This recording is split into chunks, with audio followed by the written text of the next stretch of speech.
When police walked in to a Michigan home, what they expected to find was a medical emergency.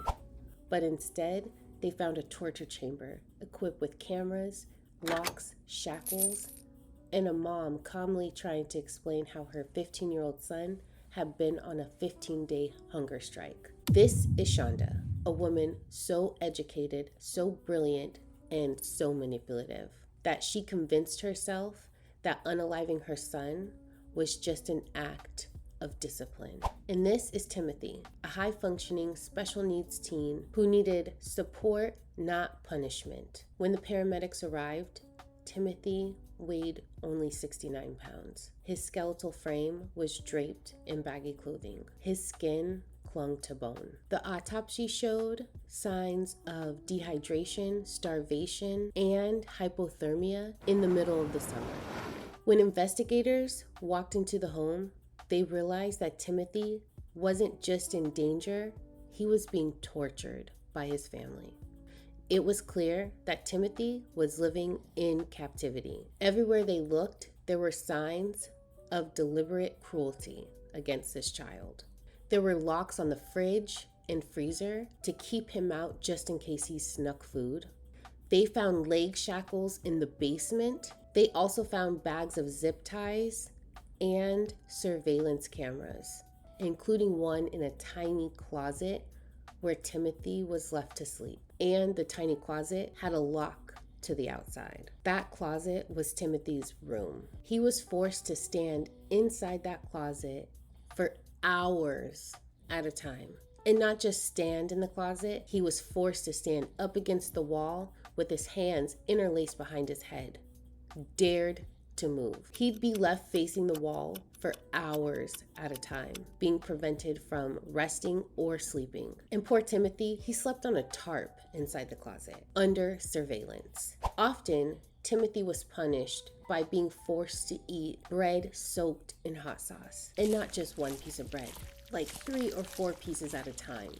And once Timothy consumed those 3 or 4 pieces of hot sauce soaked bread, he'd be given 4 plain pieces of bread to eat after. And sometimes they would use the hot sauce and smear it on Timothy's private parts as punishment.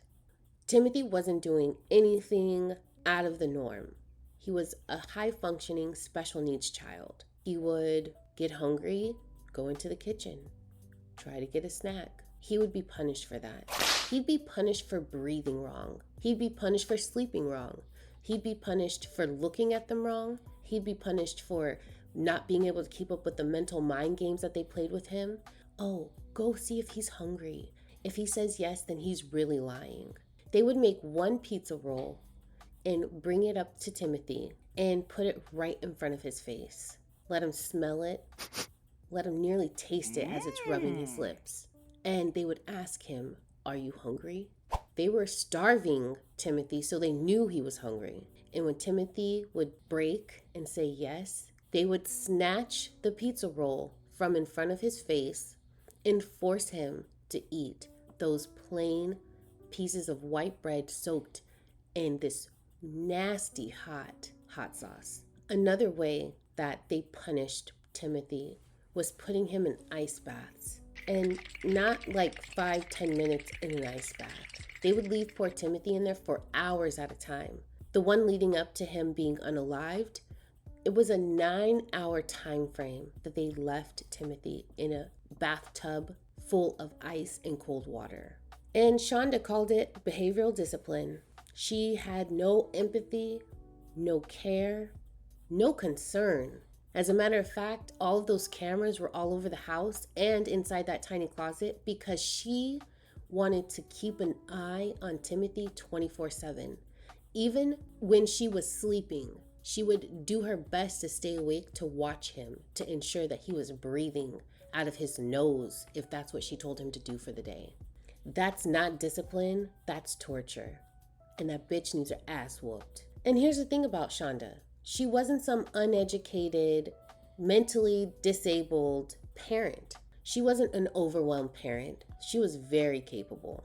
She had children that were much older than Timothy, and she had a child that was younger than Timothy. Shonda is brilliant. She's an attorney. She graduated top of her class, and she is known as being a highly intelligent person. According to psychiatrists that evaluated Shonda, they found that she didn't find anything wrong with what she had done. In Shonda's mind, every punishment was necessary as a form to control and get her son to be obedient. She justified every punishment. Every bruise, every scream, every day without food or water was a lesson, according to Shonda.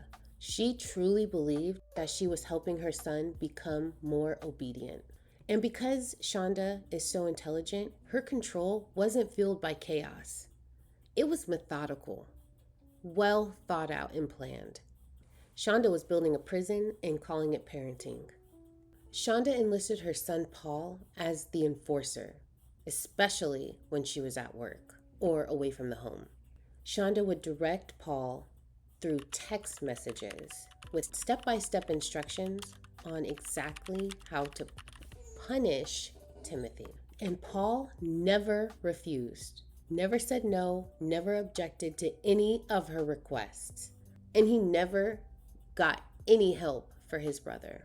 Paul would comply without question. Paul was the one that dragged poor Timothy from the closet and put him in that last ice bath.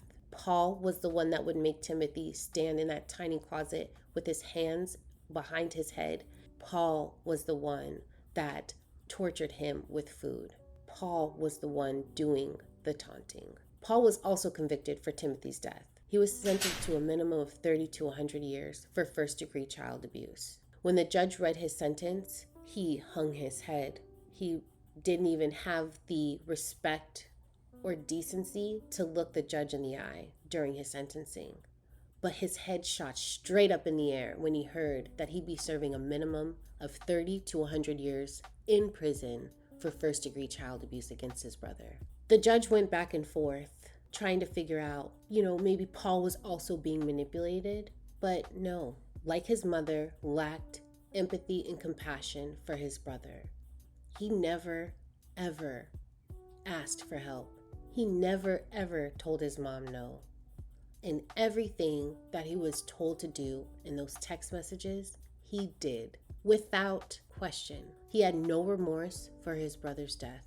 The only remorse he has is that his sorry ass will be sitting in prison for a minimum of 30 years, where he belongs. The day Timothy died, Shonda called 911. It was about 5:30 in the morning. She called them, stating that her son had fallen out of his bunk bed and was unresponsive. She also mentioned that her son had been on a 15-day hunger strike. But when paramedics arrived, it was clear that her son was not on a 15-day hunger strike. He had been starved to death. His skeletal bones were the only thing left inside his skin. The coroner said that Timothy's body began to develop sores on his back because his bone was laying right up against the skin.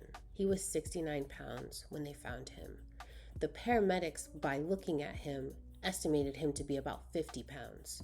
So they weren't far off from that. Shonda also made it seem like this had just happened.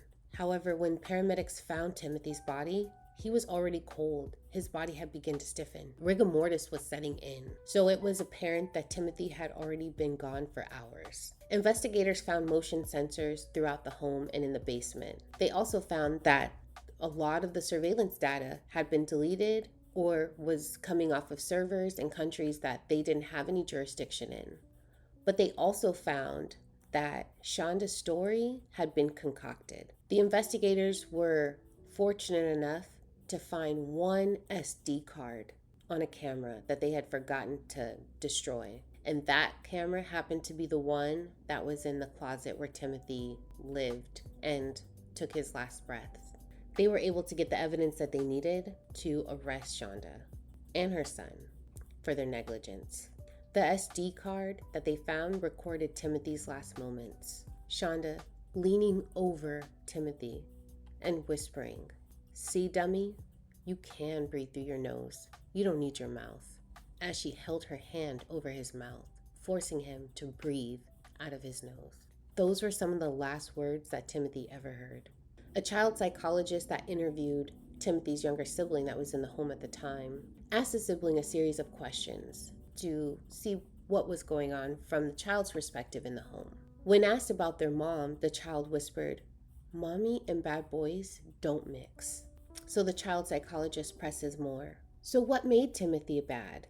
The little boy whispers, "Talking to me, trying to get food, sometimes getting water." "So what happened when he did that?" "He got the hot sauce." When asked about the cameras, the child said, "She watches him.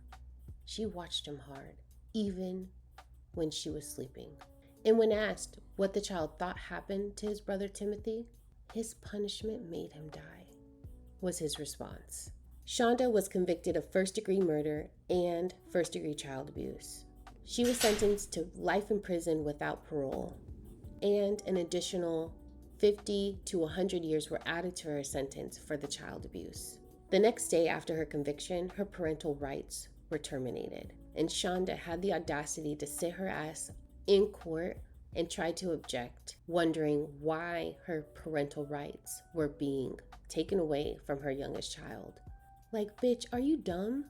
She was still convinced that she had done nothing wrong. Shonda has the kind of evil that hides behind intellect. She wasn't a mother that snapped or was overwhelmed or uneducated. She was a mother that knew exactly what she was doing, and she believed she was right.